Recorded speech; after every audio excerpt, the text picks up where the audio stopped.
You P S C prepare ಆಗ್ತಾ ಇರುವಂಥವ್ರಿಗೆ, ಯಾಕಂದರೆ ನೀವು IPS ಆದಂಥ ಸಂದರ್ಭದಲ್ಲಿ ಯಾವ ರೀತಿ ಪರಿಸ್ಥಿತಿ ಇತ್ತು, ಮತ್ತು ಈಗ ಪ್ರಿಪೇರ್ ಆಗ್ತಾ ಇರುವಂಥವ್ರಿಗೆ ಮತ್ತು ಏನು ಒಂದು ಮೆಸೇಜ್ ಕೊಡ್ತೀರಾ ಸರ್? ಎಲ್ಲ ಸಮಯ ಬದಲಾವಣೆ ಆಗಿದೆ, ಕಾಲ ಬದಲಾವಣೆ ಆಗಿದೆ. ಆದರೂ ಕೂಡ ಈಗ ಕೂಡ ಸಿವಿಲ್ ಸರ್ವಿಸಲ್ಲಿ ಕೆಲಸ ಮಾಡೋದು ಅಥವಾ ಸಮಾಜ ಸೇವೆ ಮಾಡೋದು ನಿಜವಾದ ಯಾರಿಗೆ ಬೇಕಾದರೆ ಬಹಳ ಆಸ್ಪದಿದೆ. ಅದು ಸಮಸ್ಯೆಗಳು ಕೂಡ ಇವೆ.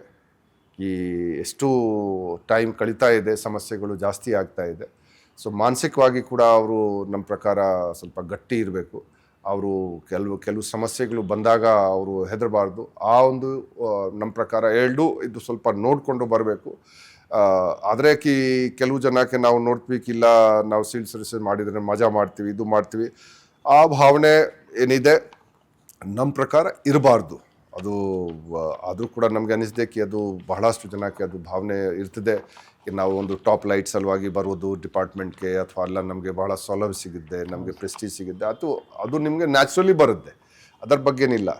ಆದರೆ ನಾವು ಏನು UPSC ಅಲ್ಲಿ ಹೋಗಿ ಹೇಳ್ತೀವಿ ಆ ಇಂಟರ್ವ್ಯೂ ಟೈಮ್ಗೆ, ಇಲ್ಲ ನಾವು ಇಲ್ಲಿ ಜನರಿಗೆ ತೊಂದರೆ ಸಾಲ್ವ್ ಮಾಡೋಕ್ಕೆ ನಾವು ಅಲ್ಲಿ ಹೋಗ್ತಾ ಇದ್ವಿ, ನಿಜವಾಗಿ ನಮ್ಮ ಸರ್ವಿಸ್ದು ಗುರಿ ಅದು ಆಗಬೇಕು, ನಮಗೆ ಒಂದು ಸ್ಯಾಟಿಸ್ಫ್ಯಾಕ್ಷನ್ ಸಿಗಬೇಕು.